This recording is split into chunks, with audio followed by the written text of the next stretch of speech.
Tšau! Mate 20 Prod me võrdlesime mõned nädalad tagasi iPhone 10R'iga. Peale paari nädalast kasutust tunnen ma, et see seade vajab natukene rohkem tähelepanu.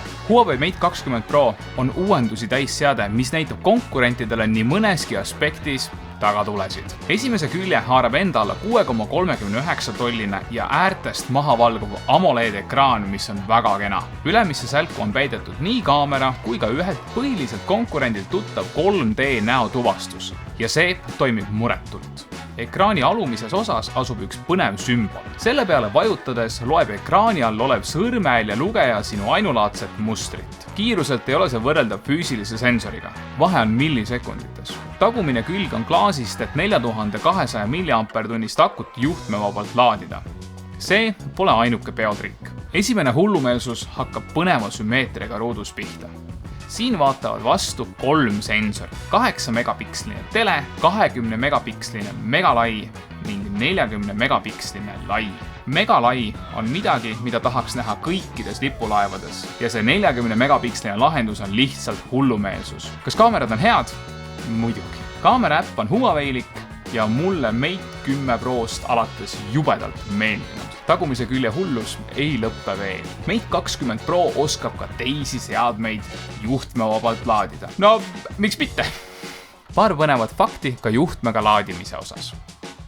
Karbis olev kiirlaadija laeb 70% 30 minutiga, pluss see pesa käitub ka kui kõlar. Need, kes 20 aastat tagasi satiküünereid programmeerisid.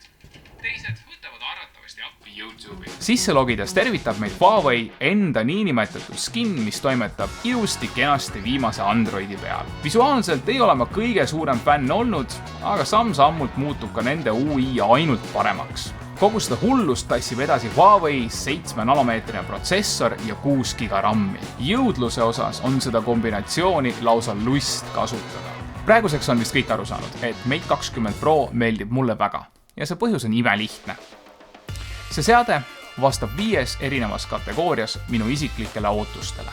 Hea ekraan, nobe tarkvara, mis on seotud raudvaraga, ehituskvaliteet, korralikud kaamerad ja see miski, see X-faktor. Seda on see aasta eriti hästi tunda, eriti kui me vaatame Huawei põhilisi konkurente, kes tegid lihtsalt, ütleme, S-uuendused. Ekraanid natuke paremateks, kaamerad veidi teravamateks, protsessorid veidi kiiremateks. Aga Huawei lajatas täiega. Esimene 7 nanomeetrine Prose Android seadmes, esimene sõrmehääl ja luger ekraani all, tagurpidi juhtmevaba laadimine, 40 megapiksline sensor, millele lisatud 2 veel, üks neist teeb väga laia pilti. Kaamera, mis oskab videos tausta reaalajas mustvalgeks jätta ja nii edasi ja nii edasi. Minu jaoks kõik sellised asjad moodustavadki selle X-faktori.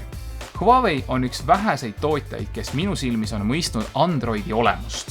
Ajast tagasi minnes oli see kõik oluliselt prominentsem. 2 platvormi.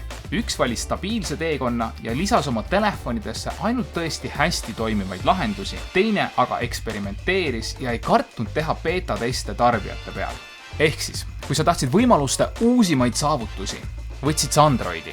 Ja kui sa tahtsid midagi lihtsalt toimivat, võtsid sa iOS-i. Täna aga on Android läinud pigem stabiilsuse poole, muutes selle platvormi suhteliselt igavaks.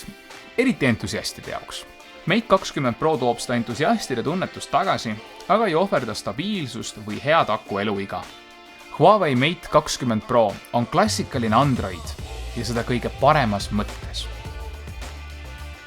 Tegemist on ühe parima telefoniga, mis kunagi välja antud. Ära unusta subscribe nuppu vajutada. Aitäh!